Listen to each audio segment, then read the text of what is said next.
જી સરકાર દ્વારા મોરબી પાડા પુલને 1.5 કરોડ જેવી માતબર રકમ ખર્ચ કરીને રિપેર કરવામાં આવ્યો, લોકો માટે બંધ કરવામાં આવ્યો, લોકોને ટ્રાફિકમાં ઘણી બધી તકલીફો વેઠી.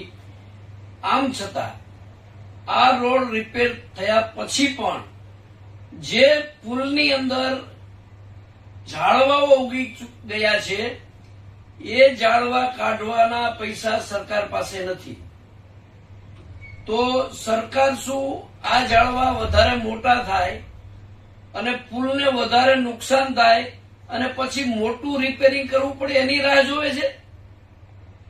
આ માટે મેં કલેક્ટરશ્રીને રજૂઆત કરી, કમિશનરશ્રીને રજૂઆત કરેલી છે અને આરએનબીના એન્જિનિયર આદ્રોજાને રૂબરૂ ફોન ઉપર રજૂઆત કરી છે.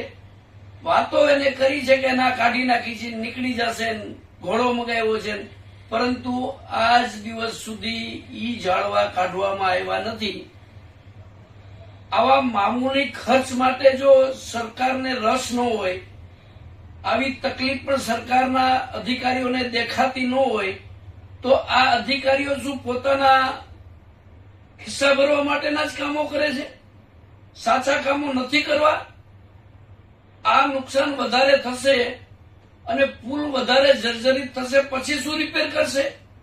માટે મારી સરકાર પાસે પણ માગણી છે, તંત્ર પાસે પણ માગણી છે કે આને જલ્દી ઝાડવાઓને દૂર કરો. અને મોરબીની પ્રજાને પણ મારી વિનંતી છે કે આ જુઓ છો તો ચૂપ કેમ છો? તમે પણ બોલો. કેવડા મોટા મોટા ઝાડ થઈ ગયા, અમને પણ નથી દેખાતા. જાગૃત બનો, તમારા હક માટે